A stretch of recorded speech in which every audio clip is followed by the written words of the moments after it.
Come on.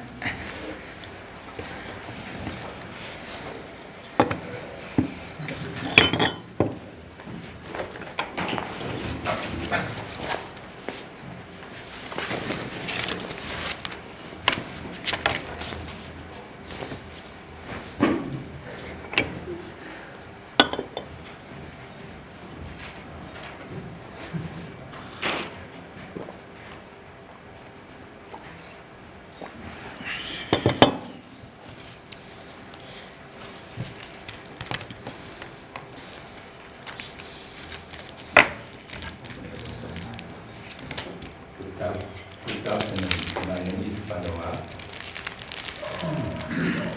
In today's presentation, I'm going to present you one of the nature principles Buddhist laws, karma, and its result.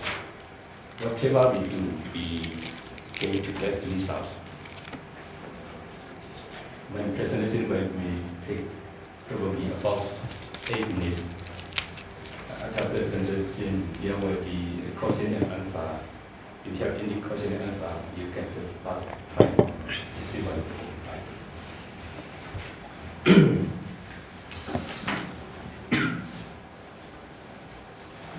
allows me to assist presentation. Before I'm going to talk about karma and its results, I would like to give you a short overview on the title of the book that I have chosen to present to you. The name of the book is Theravada Buddhism, the View of Leaders. The author of this book is, as you may all know, as you all from Sri Lanka, Asanka. He is Asanka Tilakaratne. He is a professor for Pali and Buddhist study at University of Colombo, Sri Lanka. Theravada Buddhism, the view of the leader, is primarily a descriptive and comprehensive study of the Theravada Buddhist tradition in Sri Lanka and Southeast Asia.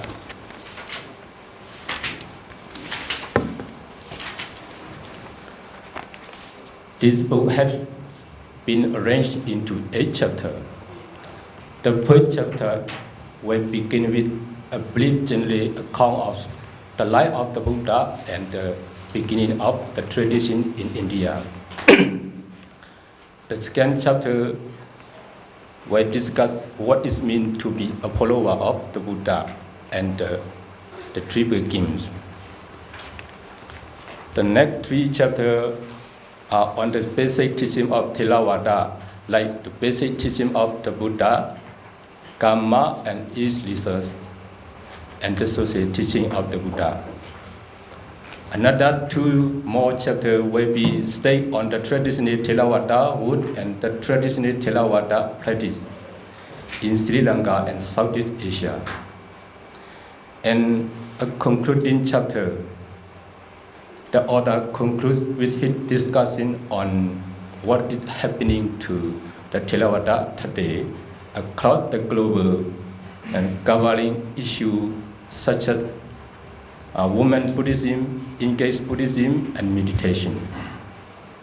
With this book, he gives the reader a panoramic view of Theravada in historical development and its present day.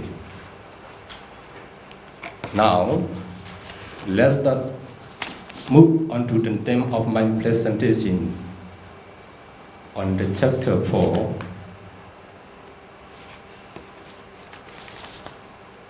In chapter 4, there are 6 subheadings, including the introduction in 18 paragraphs. This is what Karma and its results. The concept of Karma is a pan-Indian religious and philosophical belief. It is basically defined as action. Although the Buddha rejected the concept of God and soul, nevertheless, he accepts the concept of karma. Karma is one of the central teachings in Buddhist thought. Here, the 2 dimensions of karma are mentioned by the author as follows: the human identity dimension and the moral dimension of karma. Of the 2, the definition of human being as dynamic process carry an important implication for the Buddhist karma theory. Buddhism denies the existence of soul as constituting an unchangeable action in human beings. The forms of existentialism found on the concept Atman, individual soul, and Brahman, universal soul, was clearly rejected by the Buddha. 2 moral dimensions of karma, like thoughts, like action, and right speech, in the noble Ego Phasa figure prominently as emphasis on distinguishing between right and wrong actions. According to the Buddha, karma is action with intention. We call sedana, senham bhikkhave. The nature of the intentionality that serves at the basics of action is described in Buddhist thought by means of 2 sets of popular concepts. They are good punya and evil papa. On the other hand, we call skillful kusala or unskillful akusala. However, the concept of skillful and unskillful actions are uniquely Buddhist and revert back to psychological rules with able and unskillful are interchangeable concepts. In the normal ethical sense, karma classified into 4 types according with its action, such as, in the normal ethical sense, karma classified into many types according with its action, such as 10 skillful and 10 unskillful actions. In correspondence with the karma action, by looking from the samsaric point of view, it is always good to do good things and to be born into good circumstance rather than do evil things. From an ultimate nirvanic point of view, however, both good and evil actions need to be transcended. The general theory of the results vipaka of karma is that good karma produces good results and bad karma produces bad one. Buddhism shares this belief with many other Indian traditions, although some facts are crucial different from them. For example, they claim that all pains are pleasure, all pain and pleasure that people experience are due to their past karma. For this matter, Buddhism does not expose many varieties of determinism such as theistic or natural determinism. Instead of denying black and white karma, the Buddha classified karma and its result into 4 types. 1. Black karma with black results. 2. White karma with white results. 3. Both black and white karma with both black and white results. 4. Neither black nor white karma with neither black nor white results, which transcend the usual categories of good and bad.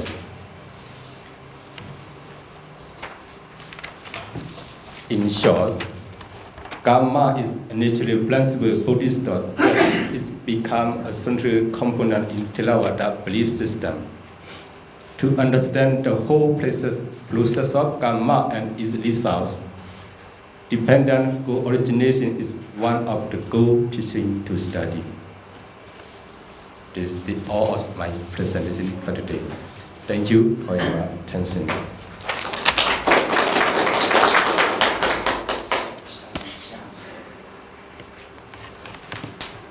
If you have any question, you can post, but not the last one. Just one question. Yes. You say the word of karma is the Indian thought and practice, so Yeah. it must be a Buddhist and non-Buddhist theory concerning the karma. So what is the different that's the concept Between Buddhism and Indian, you mean? because you said Yeah. karma is origin from Indian, so Yeah. it's pure Indian concept. Yeah.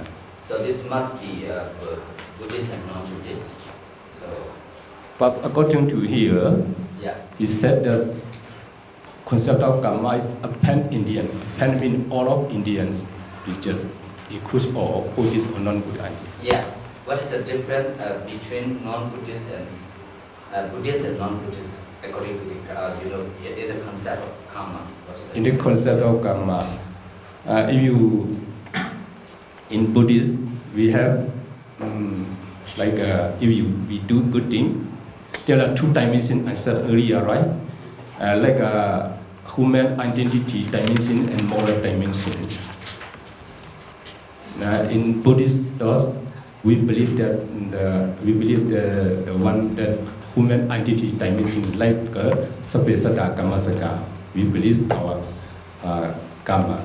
But the another non-Buddhist is, I don't think they believe that one.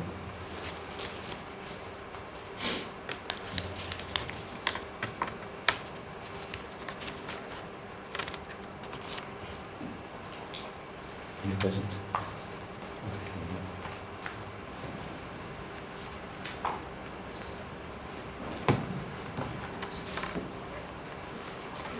Yeah, as you again, Yes. I'm not clear about what you explain about karma in Buddhism and in Hinduism. In Hinduism. What is the different concept between Buddhism and Hinduism? First here,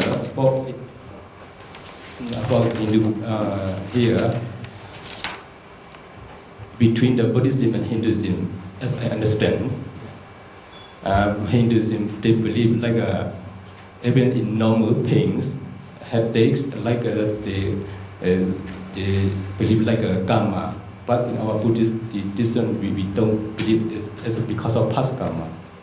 It's because of if we are ill, we believe like a situation like air, like pools, and some weather, some climates like stability.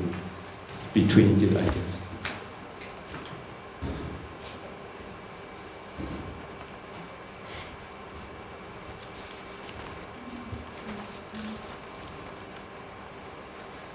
I'm talking.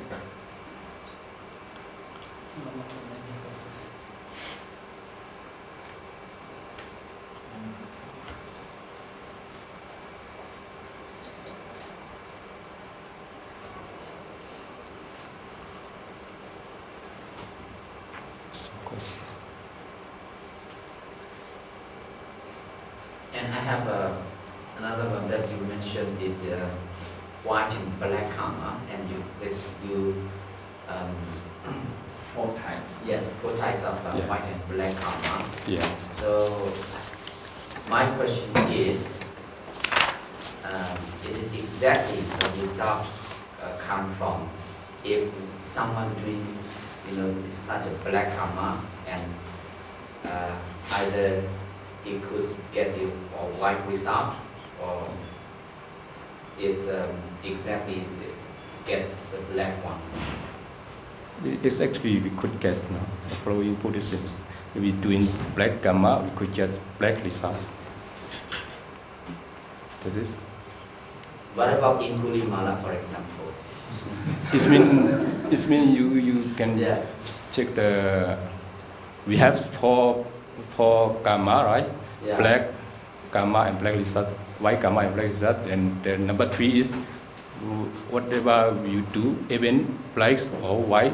Sometimes you do blacks, you can get the white gamma also. It become a OC gamma. Mix, also gamma make a mixed result. On big you only you classify what are the whites and black gamma. The distinct of gamma in Buddhism from Hinduism is due to the interpretation of the word gamma. The word In gamma. Buddhism, the Bali We word all, is yeah, we all have. Cetanaham bhikkhave gammam vadami. Yeah, with intention. Yeah, with intention.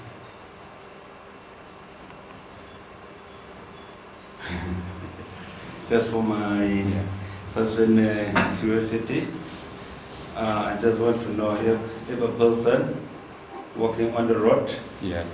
and another person riding a car and hit him dead, is because of the karma of the person he was killed, or because of the past karma of the driver he has to kill someone, or because of the In revenge. You mean in revenge?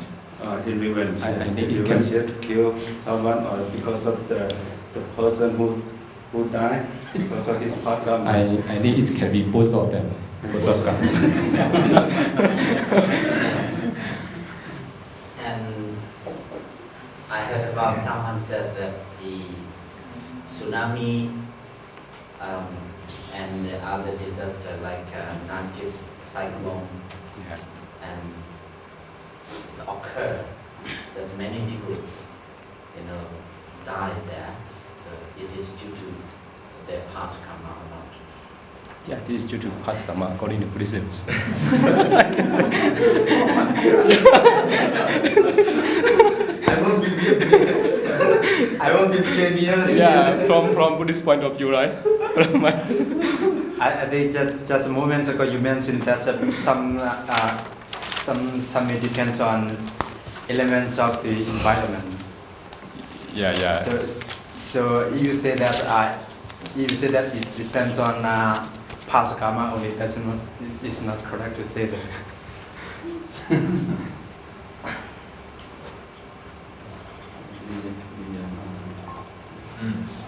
To interpret the Dhamma, this is karma being just one of the many causes, not the only cause. And dependent origination also says that there are many causes. In Christianity, there is one cause, that is God. Islam, in Hinduism, just one cause. Both karma and dependent origination, they assert that it's multiple causes. And in normal circumstances, we try to find many causes and we try to eliminate one by one in order to find the possible real cause.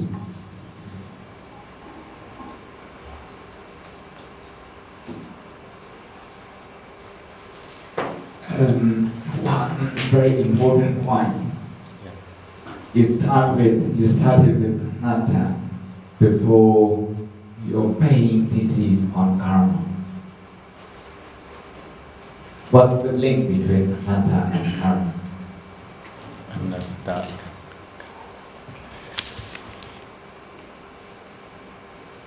I could not guess why it's as anatta. I didn't see it anywhere.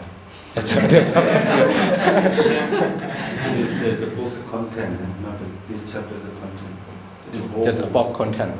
Just explain in brief about the content. You can go back to This one. your slide. You mentioned The all first the contents, slide. and you doesn't make clear that you are going to talk about on the karma and it. Only one chapter you talk about that. Yeah, only one chapter. Chapter number 4. Yeah. Karma and it was Before going in chapter 4, I explain one by one. Just a brief explain one by one for Just So chapter. where is the about Just overview. then where the in which chapter Number 4, chapter of number 4, karma is There's result. a relation between No, he's asking for where's Anatta in which chapter? In which chapter? Maybe number 3. Even I didn't mention about another. Another. You talk about Theravada Buddhism denying the existence of unchanging. So, yes, you just say I that. change cooks from there. Go from there. Nothing to do with me. The reason I ask is because this is a very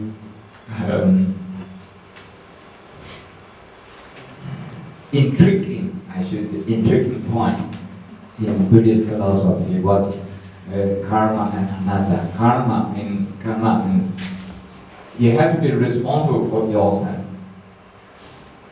There is no one to be responsible according to anatta. But how do you reconcile with these two? The whole Buddhist philosophy is about proving this. In Visuddhimagga, you have deed with a doer. You have karma without karaka, meaning you have deeds. Karma is deeds. Good deeds, bad deeds, wholesome one, unwholesome one. But without doing. So this is the question I just raised and how important this one is. Actually, you mentioned also the cosmic soul and individual soul in relation to anatta. In Hinduism, everyone is responsible for their conduct. Yes, this is the present Hinduism. But in the early Hinduism, this concept was not there. So this is the influence of Buddhism on Hinduism. And they still retain their identity, their belief, their core belief, that is, the world was created by Brahma, universal soul, cosmic soul. And in the end, once you have liberated your individual soul, meaning once you have purified your karma, liberated your individual soul, you liberate your karma. Meaning, no more black karma or white karma. And this white karma is going to reunite with cosmic soul. So this is in Hinduism. But in Buddhism, there's nothing, there's no one to reunite with. And you mentioned very correctly that we have to transcend both black and white, to transcend them. And the Kusida's question, what happened to Angulimala? Angulimala he had a lot of bad karma, he accumulated a lot of bad karma. But when he became enlightened, the power of enlightenment transcends both good and bad. His karma both good and bad, transcending. Beyond that, Beyond good or bad. goes beyond that. Karma kaya. Kira bisa wisata, bisa karma. Only curious.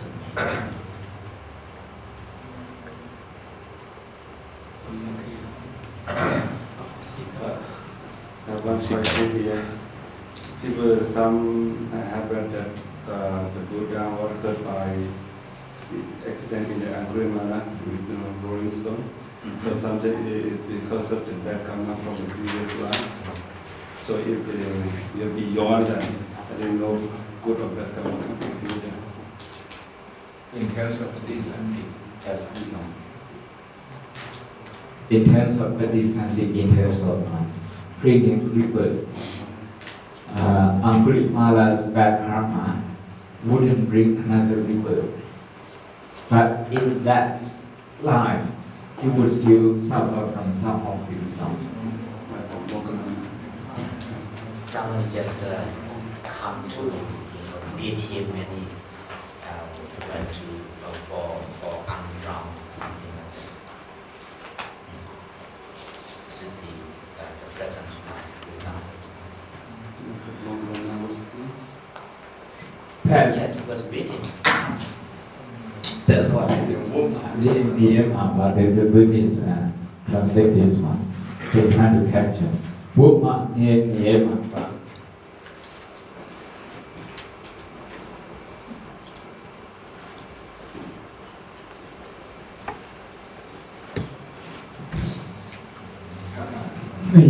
is from human type. In order to suffer in hell, you need another rebirth. If you get enlightened, arhatship, apart this method, then you can carry out this. But what is when in this lifetime, the result, this they call wood.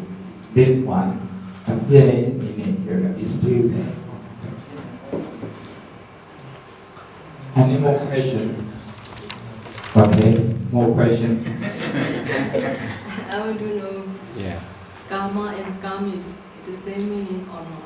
Kam, Karma and karma is Karma, Kamis. M-I-C. Kamik. Kami is adjective one. The same meaning, but that's adjective one.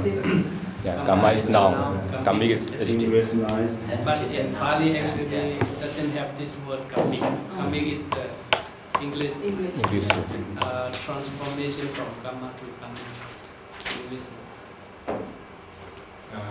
I would like to know karma in present karma and previous karma.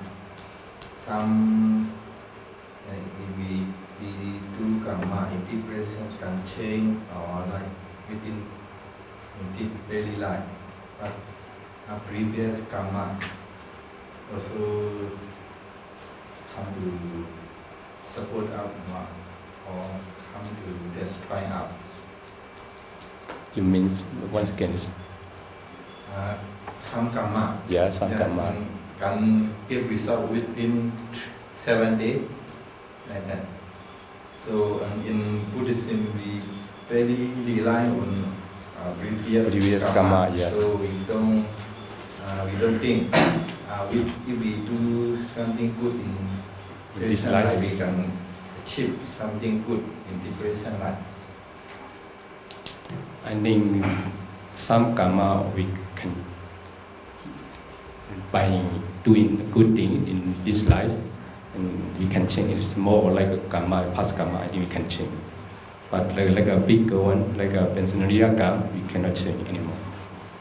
But in our Buddhist community, we just very focused on Past samsara karma. samsara karma.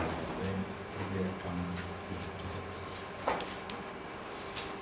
I think it's very interesting topic. This is by Asanati Karadana, his presentation. You also have a very good presentation from Peter Harvey on karma. That's Introduction to Buddhism from Cambridge University. And Rupert Catting in his book, Foundations of Buddhism. And you also have karma here. Karma here in Peter Harvey in this. And karma in Jainism and in Buddhism. You have in concrete in his book called what? The Buddha.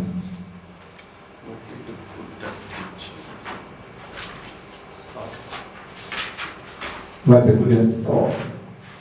What the Buddha thought, this is concrete.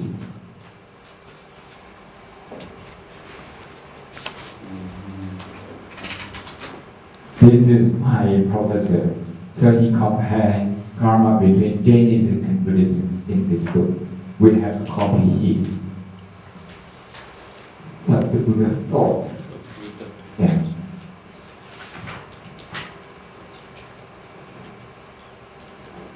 I think what the Buddha taught he doesn't say a lot about karma. He just focuses on Buddhism. Okay, I think it has been a good presentation, so thank you.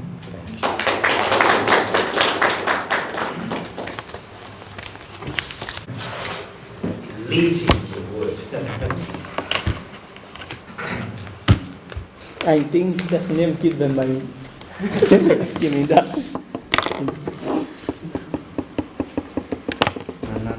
It's not a joke, it's a prediction. Maybe.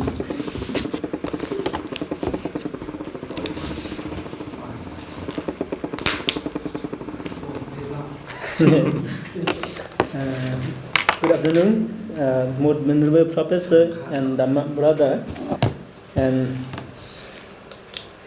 sister.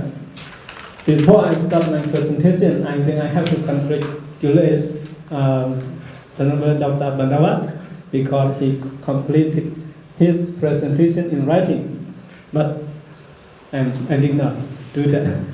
So today my presentation is about the Sangha discipline. This is a chapter among the 8 chapters from the book titled Theravada Buddhism, a social history from ancient Benares to modern Colombo by the Richard F. Commerce, which is the teacher of our teacher. And this book is the second edition of the book and is published in 2006 by Rolex, New York, USA. Reprint, I think, is a reprint. Reprint, second reprint. It's a 2006, it's maybe a reprint. It's second edition. Second edition. So it has 8 chapters: the introduction and Gautama Buddha problem situation, the Buddha's Dhamma, the Sangha discipline, the accommodation between Buddhism and society in ancient India, the Buddhist tradition in Sri Lanka, Protestant Buddhism and current trend and new problem. Among these 8 chapters, my presentation is on the fourth one and the Sangha discipline. To my understanding, what are the claim in this chapter is the Sangha discipline or the Vinayas is promulgated in harmony with the first sermon of the Buddha, the middle way. This means that the Vinaya can practice in the middle way. So the middle way, the other means is that between the discomfort and indulgence, or between the seeking of enlightenment for oneself in the sense of wisdom idea, or the contribution or to his fellow monk and as well as for all beings, which represent the compassion. That means that the Buddhism does just not just focus on for one own benefits and not just also for other beings, but for both. And it means that in the middle way. Historically, it also represents the middle way between the Brahmanism and also Jainism of India. So the focus of this chapter is the Sangha discipline. So now I will start on this, my main presentation. In this chapter, the subheading of the chapter as follows: the general principle of the Vinaya, the dictating and the development of the rule, and the middle way between discomfort and indulgence, the disbearing offense and enforcement of chastity, hierarchy of age and sex, the formal organization of the Sangha, sect formation, Theravada define, maintaining conformities, relation between the ordained and laities. So in this chapter, I think the main focus of the authors is the third subheading, which is so I also will focus on this, the third heading, but I will also cover some make some brief cover on the other also, because it has some relation to in this chapter. We can see that the author have give some general principles or idea of and the beginning and the development of rule before going to his main presentation of the Vinaya in relation to the middle way. So the general now, before I went to go to the Vinaya and the middle way, I follow this give some the general principle of the Vinaya from the author. According to Cambridge, the principle of the Vinaya is to provide a complete way of life, a rule of conduct for monks, nuns, and novices, and to provide a means of generating a host of detailed and particular prescription. The disciplines are also to give a perfect springboard for higher attainment of the pure conduct and the practice of meditation and understanding of doctrine which constitutes the wisdom. It is also a key to victory over a craving in this life, in being content with, resulting in being content with little. The very heart of Buddhism in practically training to understand the suffering is to understand suffering and that to escape from it. The discipline of man, sila, which means morality, which govern their deed, had your characteristic. It is the supreme value of both wisdom and compassion, midway between the individuality and community. While an individual monk is supposed to be seeking his own enlightenment, the wisdom is represent the wisdom. He also have to contribute to an atmosphere in which his fellow monk can do likewise according to their rule. That means that practicing the rule to be enlightenment is the wisdom, but practicing according to the rule to be benefit for the other is the compassion. So Buddhism, the rule have both compassion and the wisdom.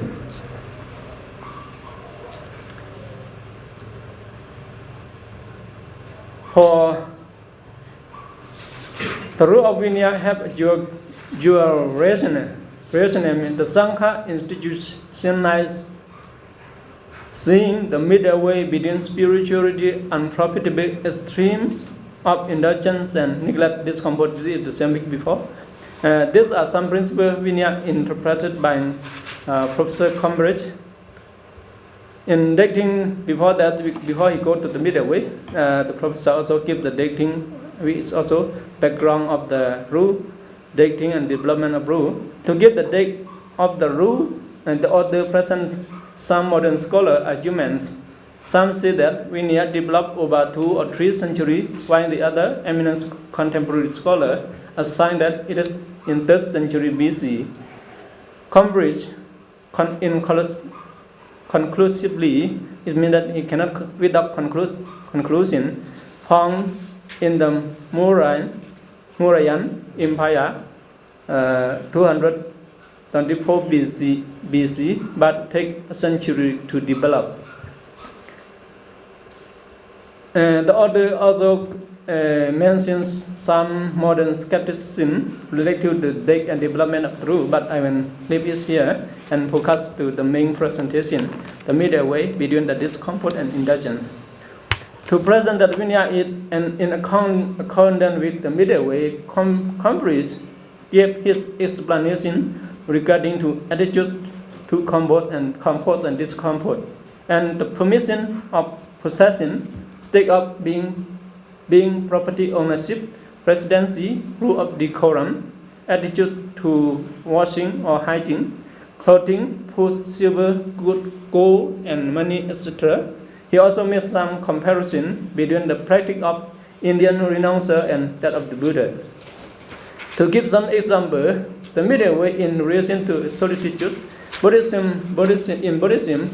meditation will require solitude, but Yes, sorry. Solitude, but true solitude is found not in the physical condition, but in freeing oneself from anxiety about the past, futures, and living free from desire. It means that Buddhism also requires to practice meditation according to Buddhism. We need the solitude, but does not mean that we are staying away from the society like in the Jainism or Brahmanism. If the compose does not become an obstacle of the light of renunciation, the Buddhist monastic system does not consider it to be unsuitable to renouncers. This can be said that it is in the middle position. Another example is that property ownership. Freedom of material wealth is that the Indian central value of renouncer at that time. But in the Vinaya, the monks are allowed to two kinds of possession: four requests, or Sadaraniksya, and 8 item Atha Prikara. But the use of those possessions had to reflect every day, which it means Pasavakana. That means that we cannot just use the property or our requests for the luxury or for the greedy, for the grace. But like if we see the Jainism or Indian religion at that time, they do not use the requested the naked something naked, and just for health, but not for any greed and luxury. The luxury living of the Sangha also had led again and again to its purification. Led again and again the demands of purification. Whenever the Buddhas promulgate a rule to be any rule to be content with a letter was always mentioned. That means in Vinaya, whenever the Buddha promulgate any rule or Vinaya, he always encouraged monks to be apiksadaya. But though the Buddha allowed monks to use some like furniture and requests that is allowed, but he always reminds the monk to be apiksadaya, not to be in greedy way. That means it is also in the middle position of the teaching.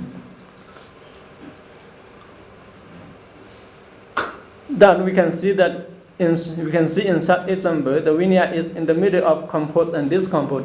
This is all the focus in this chapter.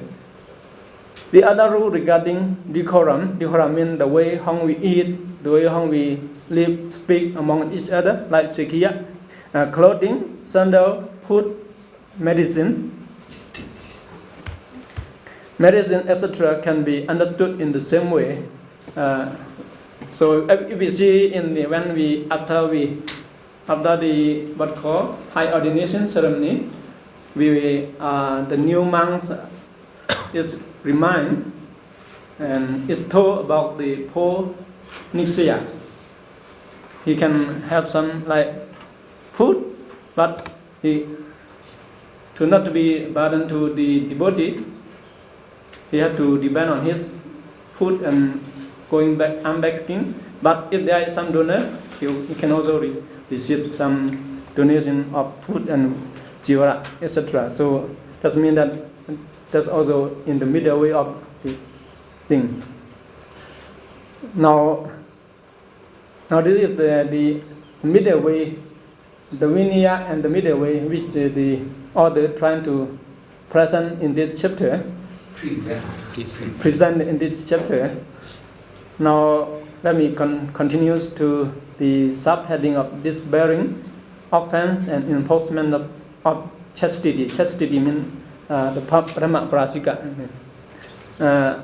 We have 4 Prajika and 8 Prajika monk and 8 for nun. So the chastity, which means sexuals, is condemned and prohibited by the Buddha in anything. And what is different from the Buddhist is the Indian tradition is that in Indian tradition, if there are any sexual misconduct occur, the public when just put a complaint that the cause is only because of the woman, but the Buddhist view did not have the view that this is only a cause of women temptation, but it is because of our desire of both, not just only one side. And also one thing that different from the Buddhist, from Indian social is that Buddha did not regard, according to the author, the Buddha did not regard the women as socially equal to men even within the Sangha, but he exhorted men to regard them as mother, sister, and daughter. It means that in support unequal means even in the support, like even a senior nun,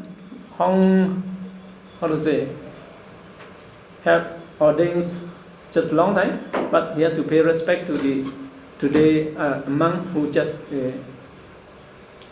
ordained today. That such thing that the Buddha say is unequal. This bearing mean offense mean such thing, and like Prasika and other, we can have some compassion at this bearing only. Hierarchy of age and sex in relation to the Vinaya. The Buddha has kind of social convention, but in his social convention, there was the question of about age and sex was never questioned. But the age and male gender had a higher seniority in the Buddhist the Buddha social convention. But the age was not reckoned according to the birth, but according to the ordination. That means that if our ordination is long, then we are senior.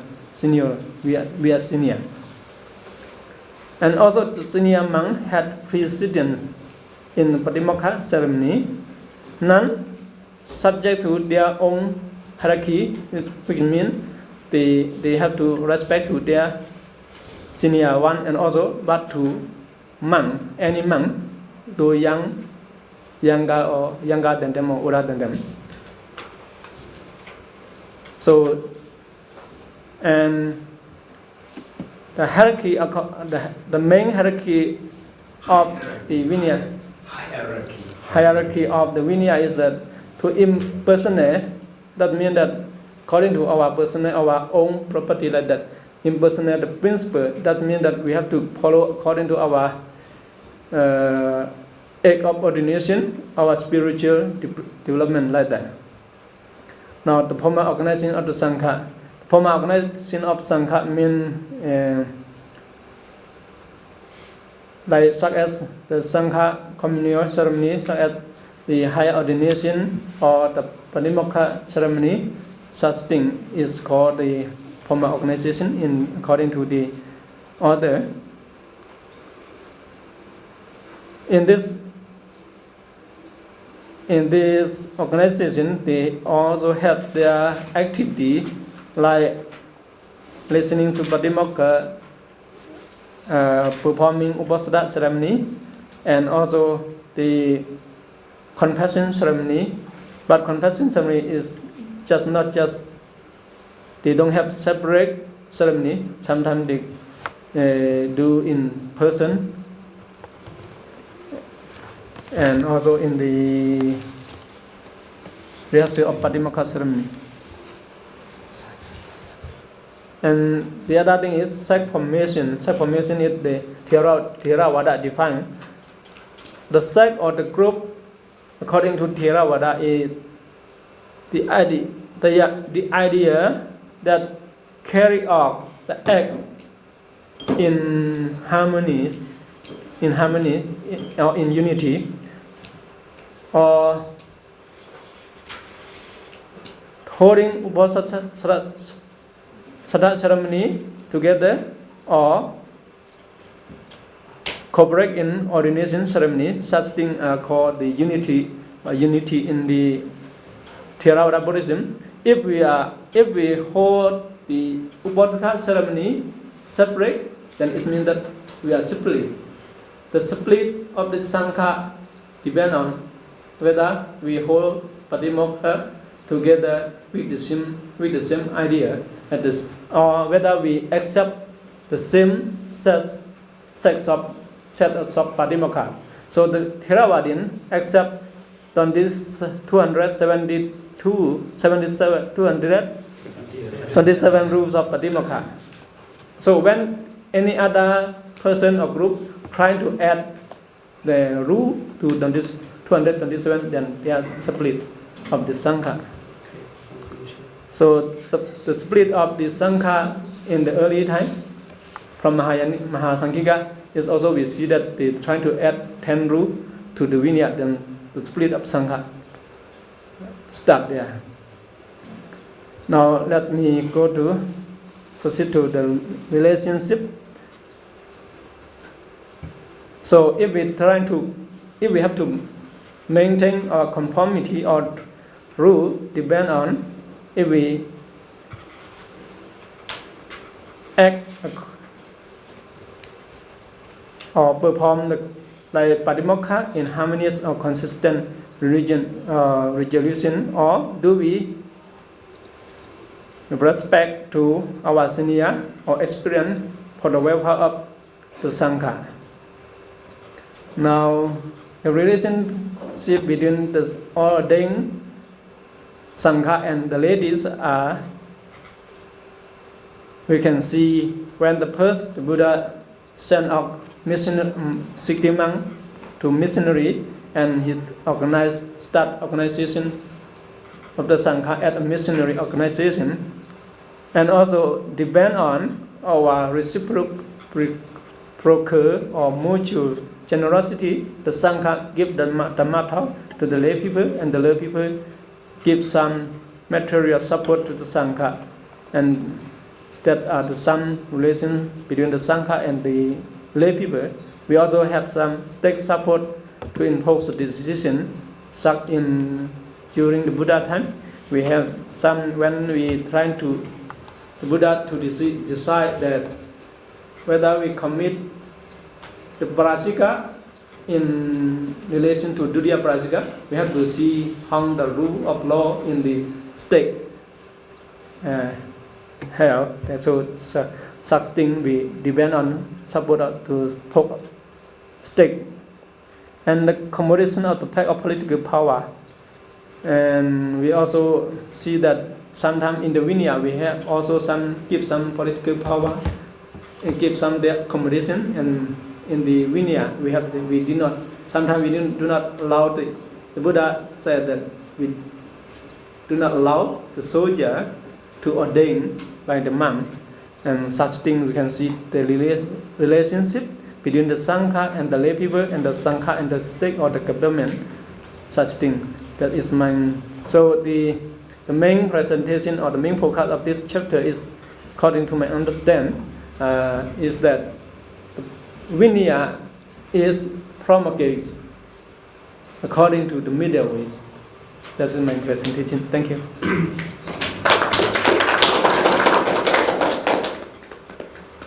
Any question? Thank you for your very good and very long presentation. My question is on your main presentation. Yeah.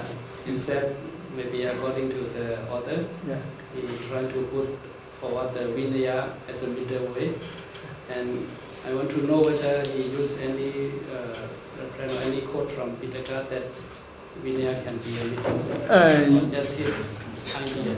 Yes, sure. Because if but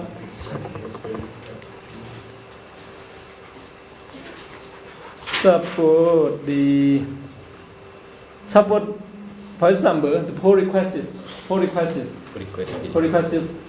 in the Jainism, but he did not have the quotation that the Vinaya is the middle way according to Pitaka, but he sees some support. The requests, pull requests in the Jainism, they don't even have the clothing or like resident building like that. They just live in the forest. But in the Vinaya, we see that the monk can have pull requests, and but though they are allowed, they have to reflect themselves every day, every morning, like Pasavakana.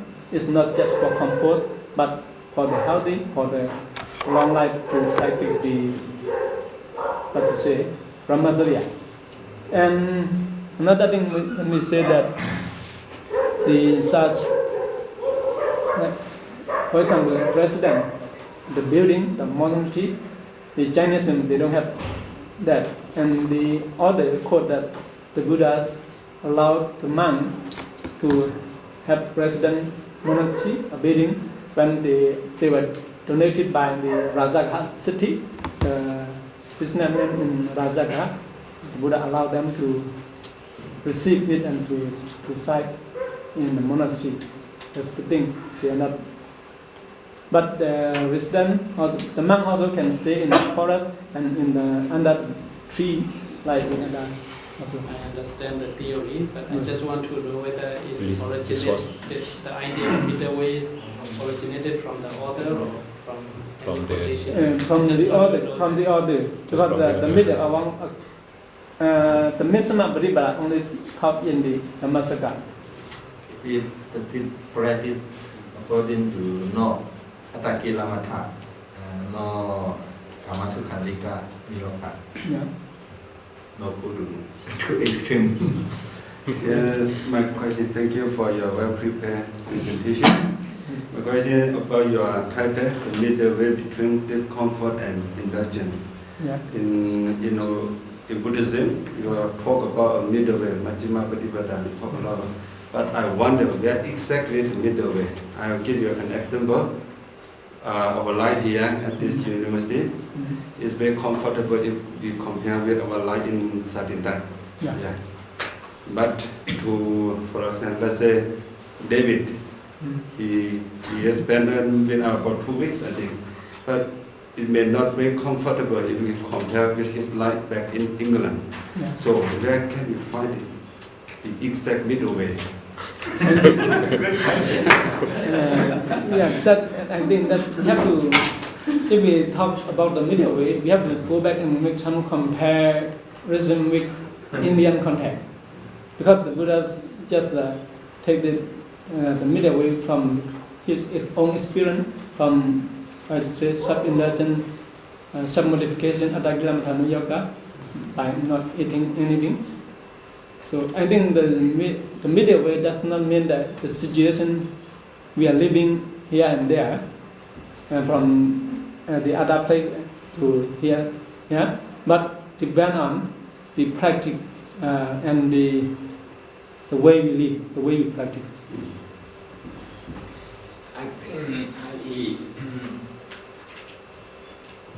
I think I have some comment not on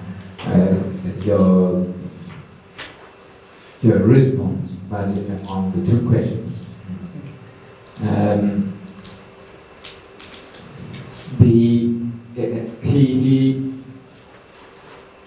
He is one of the leading thinkers on what we call social history of Buddhism. Social history. It's not simply about social history.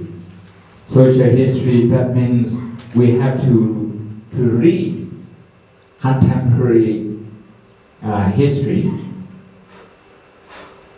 of the Buddha. That is to read Brahmanism and Jainism. We read them And then we consider why the Buddha was thinking that way. So this is what he has done. Social history. This book is about social history, study of Buddhism. So that's how he came to say that the Vinaya was promulgated in the spirit of the middle path by comparing the Buddhist Vinaya with the way of life in Brahmanism and Jainism. And the way of life promoted in the Vinaya falls in the middle.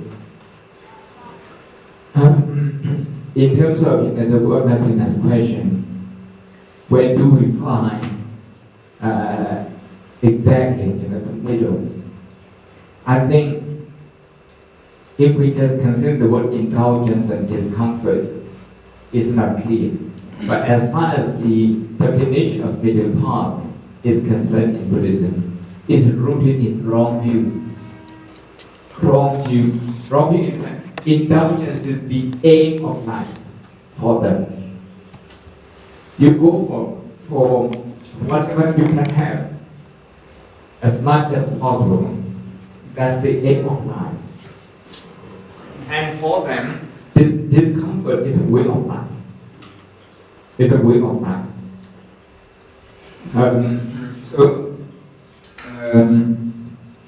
In Jainism, for example, to torture your body comes from a belief, a very deeply rooted belief. But this is the way to purify your karma. So it's based on some view. It is based on some view. So the view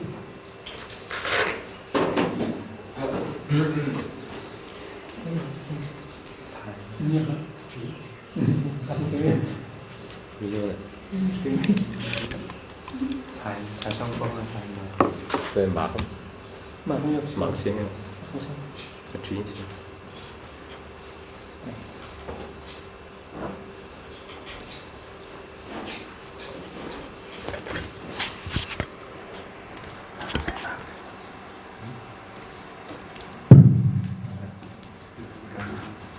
đây đây mình cắm em mặc một tiếng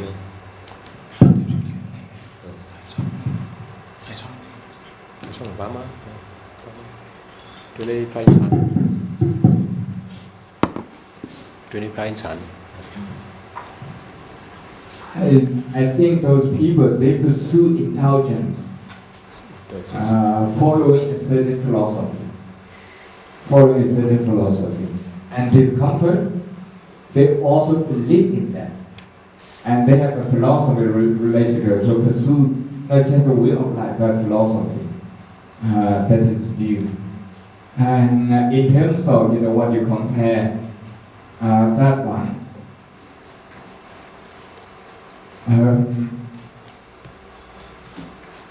intend to think like in Thai, circle and supply, convenience and comfort. They may be different. Because convenience is one thing, and since comfort is maybe is going towards luxury.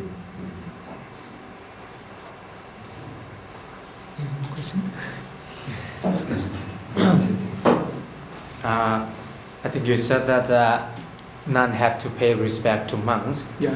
But monks, the Buddha trains monks to treat nuns like mother or sister.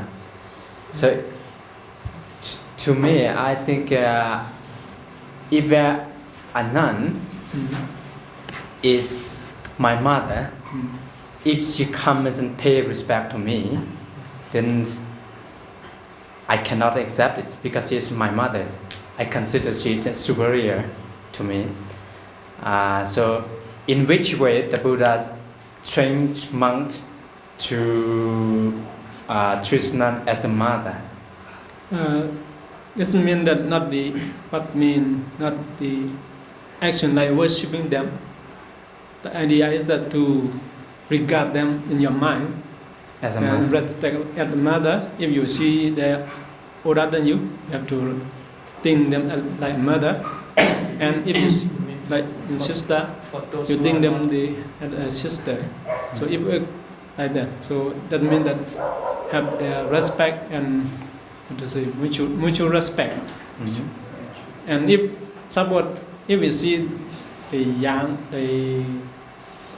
younger than us and big beauty, sometimes what you say, the desire of the attachment we have. Mhm. And sometimes if in Indian context we have the older people, we even think them like in Indian context such that anything like sexual misbehave is some in the courts occur. We just what to think. We just think that it's only therefore not we have no any responsibility. So if we have the thing that they are also like mother, sister, we have some feelings of respect them, and when we contact and communicate with them, we have mindfulness and trying to not to hurt them by word or by action.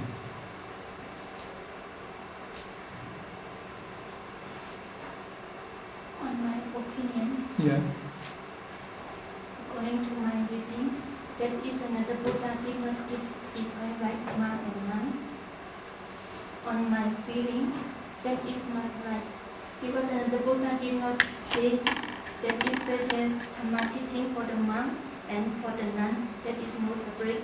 Just Sorry, give all. I cannot understand what you say.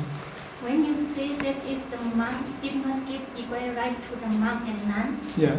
on my opinion, Yeah. that is In right. my opinion, In my opinion, Yeah.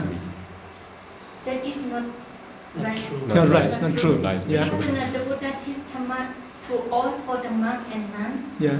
When you say is you have to the monk should see the nun just as the sister, mother, because that is only for personal. Yeah. Then. Because when monks see the nun, don't see as the lady, don't see as the female, just see like your sister, your mother. On my opinion. This means that to see as mother, sister is only personal, Yes. not in community. Yes. Then it means that I have to regard. I think that also when we personal or in community, it is also good to see them at. You have to see nun as your sister, your mother. That is come from the story of the Ananda. Ananda. Yeah, yeah. When the problem arises from his asana, Yeah. so he asked the Buddha that is come from his story. Yeah.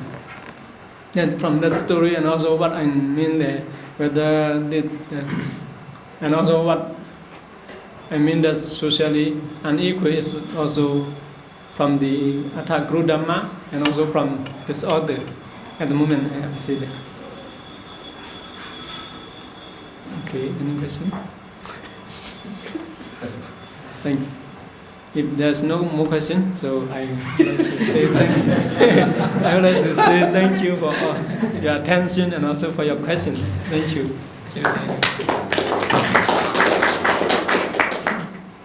The key thing what did I miss out from your presentation? I captured two points in terms of maybe voluntary, at least 2 points. The better way is between practicing Jainism, intelligence, just the first one. But the thing is, better way is promoting in the spirit of enhancing wisdom and compassion and balancing between individuality and community.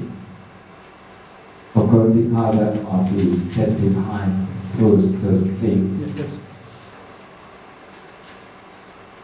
So, any more questions?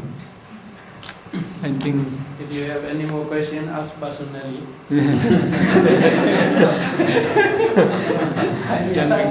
and here I can regard my sister there. Oh. Okay. Thank you. Thank you. Just one last comment. What Dr. Anjasi was saying, in that kind of, in that kind of, what should I say, interpretation. You have a Taiwanese bhikkhuni from who did her PhD at Oxford. She has written her PhD on Atthakaru Dhamma. She examined them one by one. As when we do academic study, we have to look at both sides. So that's one thing that I like to add to the information.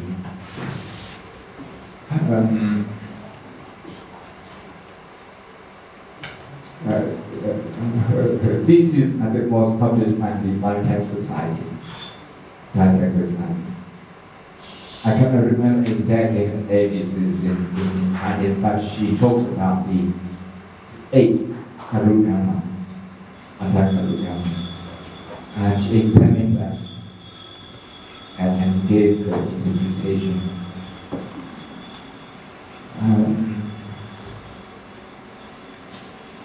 You can also read Mohan Vijayaratana.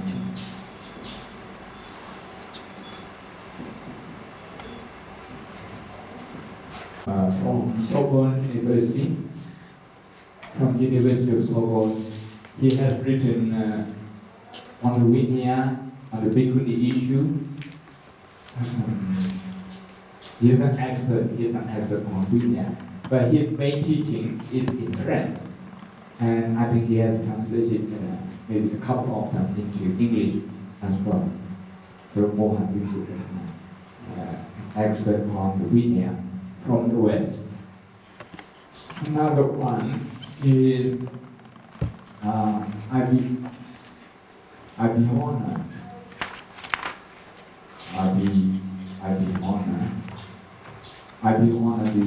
the president of former president of the Biotech Society. If you read the introduction to the Vinaya translation, so you can get that overview of the Vinaya. And the third person, the Vinaya, expert on the Vinaya is Professor Anne Herman. I'm not sure if this spelling is correct. She's from Belgium. She has translated Vinaya, and she has also, she did, I think, PhD and further research on Vinaya. We have 2 volumes of her book in our library. We have that. So these are some of the prominent Vinaya scholars. In addition to these month-to-months, you have Thanisro Bhikkhu as on Patimokkha in 2 volumes. Codes of Discipline, and also monastic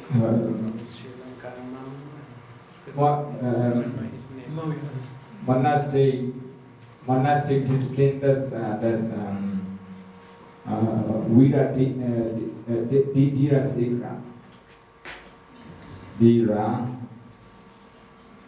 Dhirasekara. Later he became Brahma Vihari. Professor Brahma Vihari. Dhamma Vihari. Professor Dhamma Vihari. That's his PhD thesis. Buddhist monasticism. People usually think the Vinaya offers only sila training, sila or morality. But he argued that in the Vinaya we have all the 3 silas magnified, so that's his PhD thesis. And in Thailand, you have Vinaya Mukha.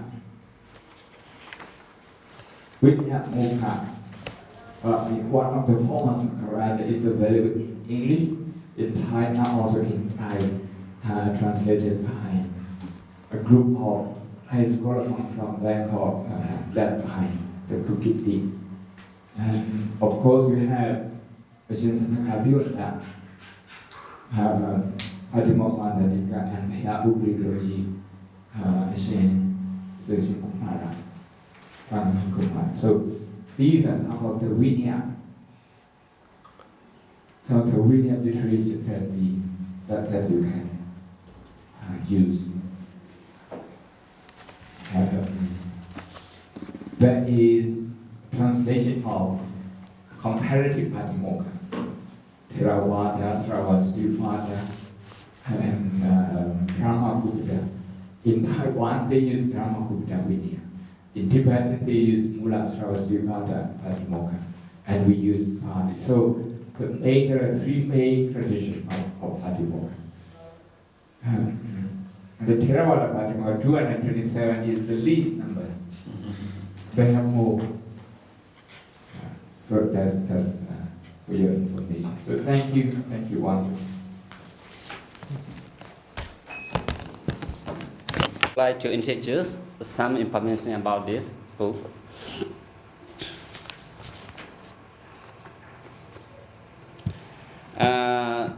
Actually, this book is not article. This is the talk of the Dalai Lama. A collection of talks. Oh, okay. A collection of talks by Dalai Lama. So he talked in, I think, just wait. Sorry. In 1979 and 1981 in North America. So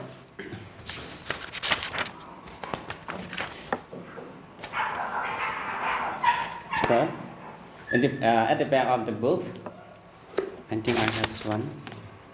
Mainly because my appeal is that you try as much as you can to develop compassion, love, and respect for others, to share others' suffering, to have more concern for others' welfare, and to become less selfish.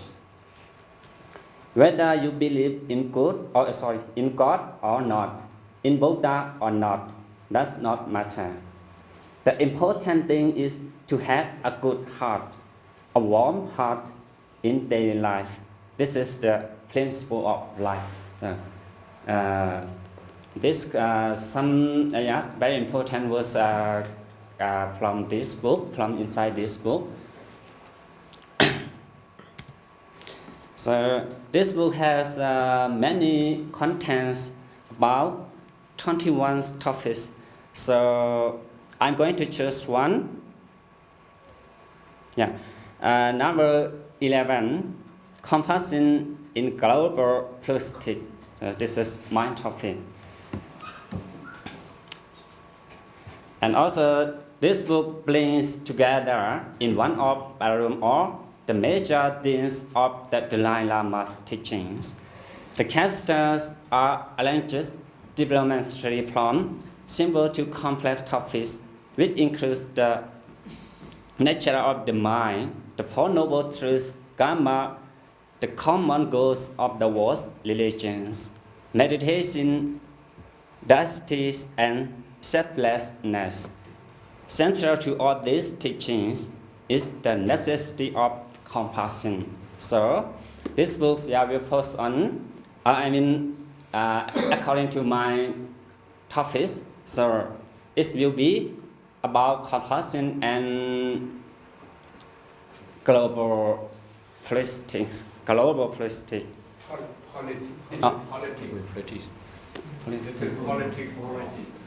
So, Can we look at you go back in your slide? maybe I transfer. Yeah.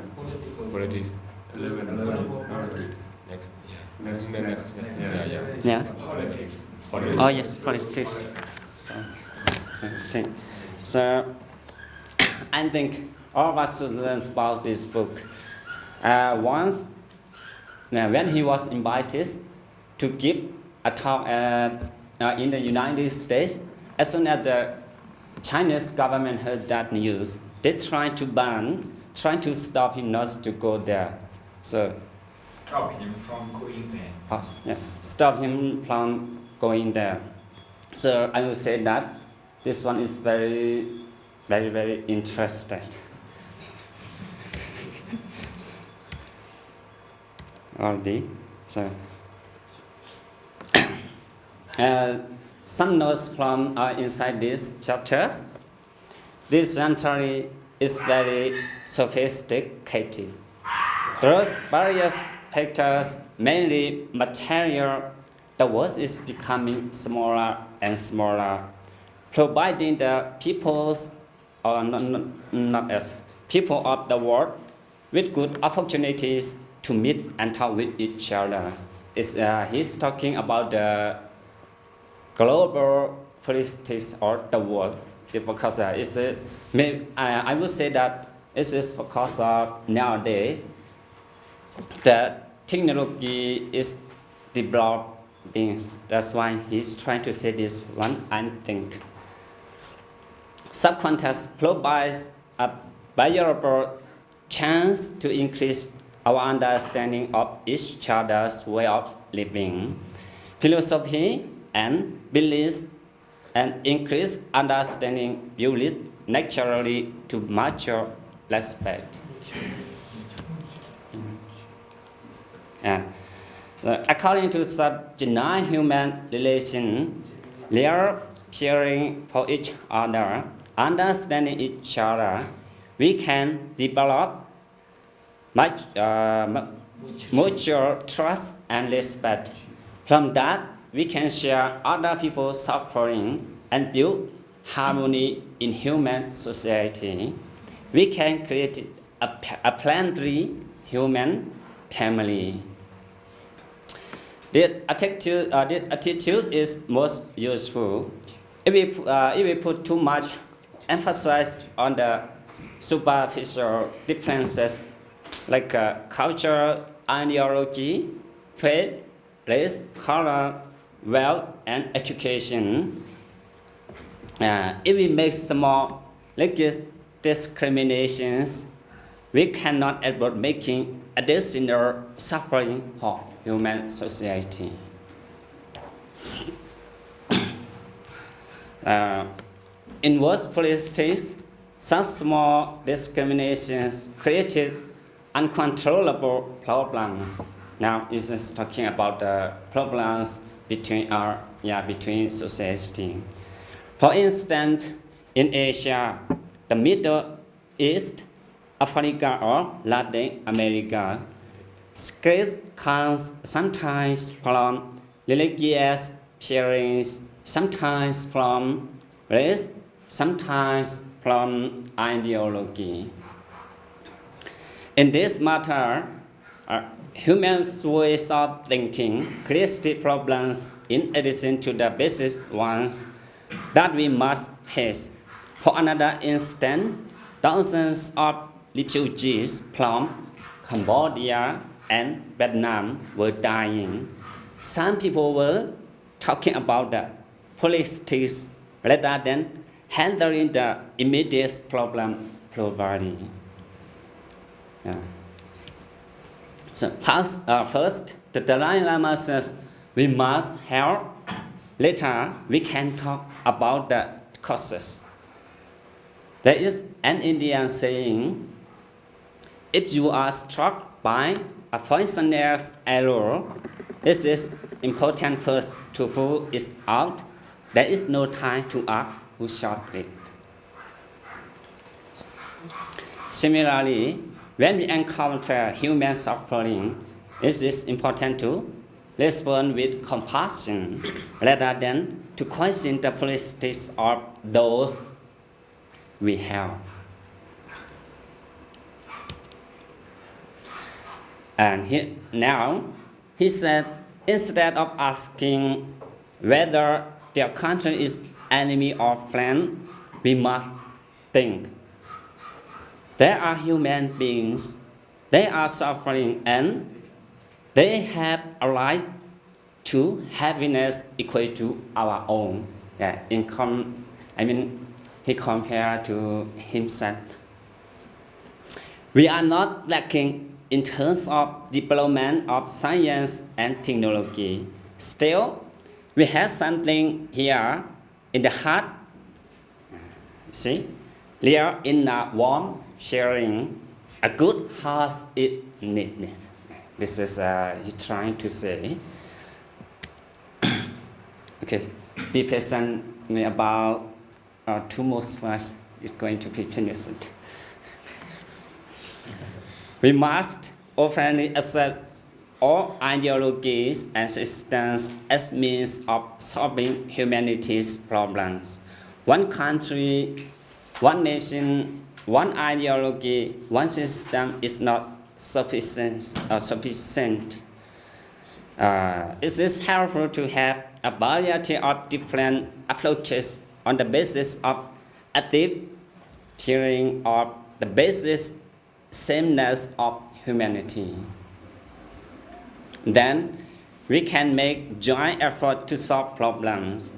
The problems human society is facing in terms of economic development, the crisis of energy, the tension between the poor and rich nations.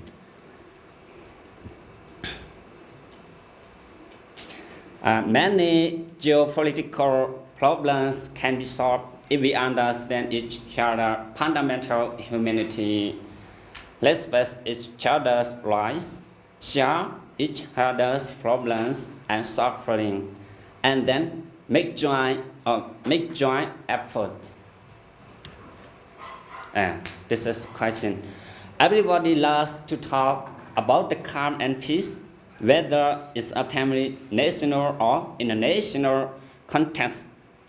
But without enough peace, how can we make real peace? This is the Dalai Lama's question. And the answer, he gave the question and the answer at the same time. You see, what peace? Third, hatred. Through hatred and force is impossible. Even in the case of individuals, there is no possibility to feel happiness through the anger. However, if problems is of love, it can be faced and assessed easily. Anger, jealousy, impatience, and hatred are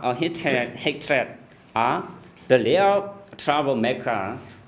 With them, problems cannot be solved. Though one may have temporary success, ultimately, one is hatred or anger will create further difficulties to human society. When we face problem with compassion, ultimately the solution is better. Every problem or suffering, the Dalai Lama says we must deal with compassion. Sometimes we look down on politics. Sorry for this. Politics, criticizing is as dirty, but if we look at it properly, politics itself is not wrong. It is an instrument to serve human society. Without good motivation, sincerity, and honesty, politics becomes an instrument in the service of society. But when motivated by selfishness with hatred, anger, and jealousy, it becomes dirty. And now he compared to religion. This is true not only for politics, but also for religion. in the end, he said that he is not political matter because many people around the world said that the Dalai Lama is a political person. Actually, he said it is not. He is not a politician, he said, but everywhere he goes, he says that the culture of Tibetan must align. That's why we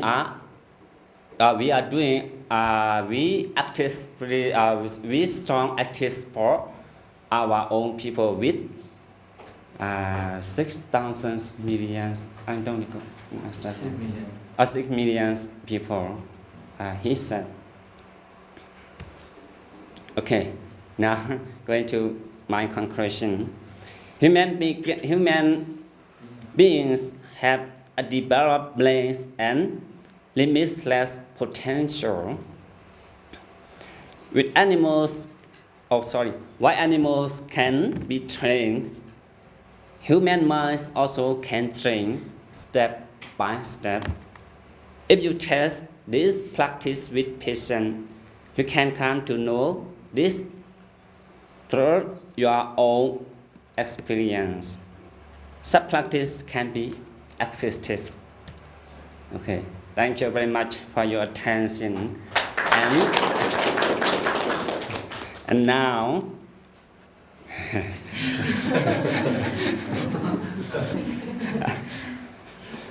No, Professor, we can't do this. Okay. Is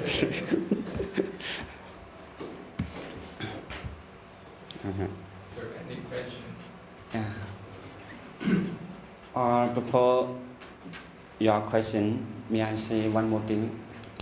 The government of the United States said when the Dalai Lama was back to the United States, and he said, the Dalai Lama, why do they fear the Dalai or just wait, I think, I don't remember this. No. Sorry. I think this is very important. So, what do they fear? That the Dalai Lama has no army, no economic pressure, no political cards to play. He advocates non-violence and compassion. This is the data set in his preface. Okay, thank you. If there's a question, please. So what is the answer to those questions? With question? That the Dalai Lama no political card to play and no economic pressure and no enemies.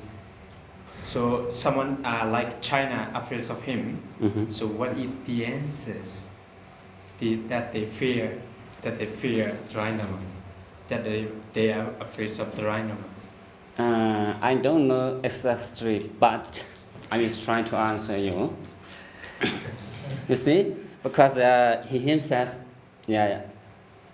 declared that he is not political, or not politician, but many people think that the Dalai Lama is a politician. That's why they are afraid of the Dalai Lama to do something against the Chinese government, because he was exiled already. Now he's, I think, he was exiled to India, maybe. Yeah. Any more questions? Okay, please. Just want to know your opinion, as you have nothing against his view, his talk, and try to support it. As you know, Dalai Lama is a spiritual leader of millions of Tibet and many millions worldwide. In politically, what is his weakness or what is his failure in politics? Because now he can go back to his home country. Okay, I will try to answer my best. Before we start the class, I discussed with you about the talk of the Dalai Lamas. You said, yeah, their weakness is, politics, because politics and economics. But their strongest one is keeping their culture alive to let the world know. So, and another one is that because their popularity is very less, I think, when it's less than, very less to fight the Chinese. So the monks could be their soldiers. This is my opinion. I wonder, he talk about compassion, open-minded, and fairly treat to all humankind, even animals, but he cannot talk to the Chinese government to go back to his own country. Oh, very good point. So I might go to my test. Let's see. Okay, I'm going to list this one for you.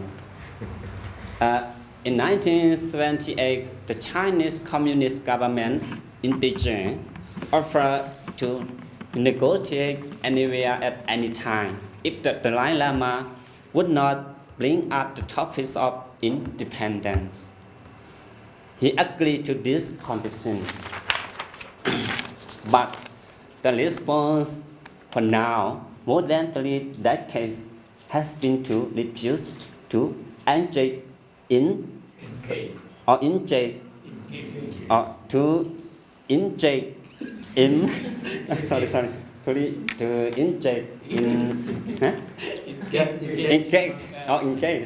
engage in substantive talks. And I hope this program would help you, sir.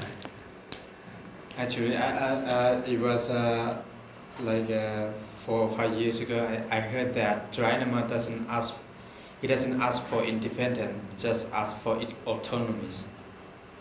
Ask for wider autonomy. Autonomy. So I don't know. This is according to this book, but what the translator says. So I just present you what I know. I'm so sorry that I could not.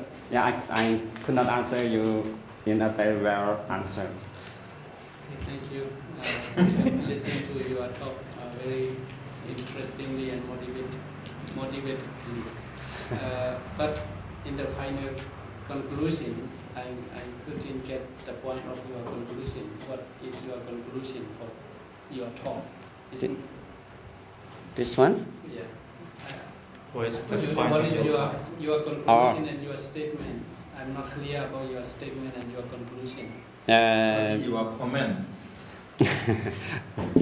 So my conclusion, because the Dalai Lama says we must motivate the compassion to the association or to the suffering.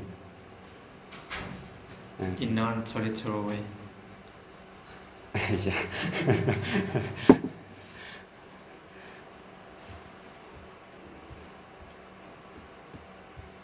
Okay.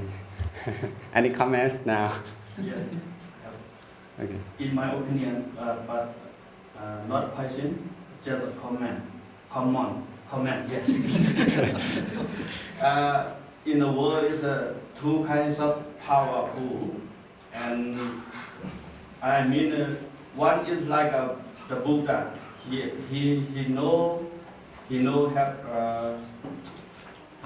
army and gun, and one second option, second powerful is like army. They have grown the army. I mean, and in my opinion, exactly no need to bring other one. We can win.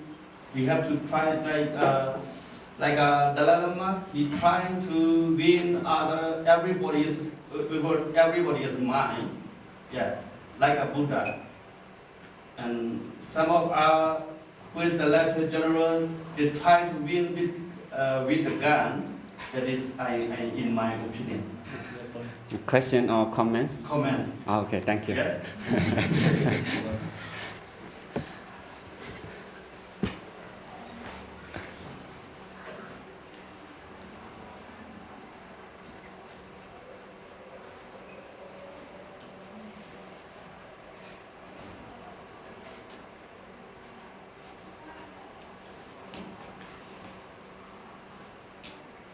I think it's a good presentation, good advice to emphasize not just the power, also the influence, not just the influence, but also the power of compassion. So this is how I got from this presentation. Compassion has both power and influence. And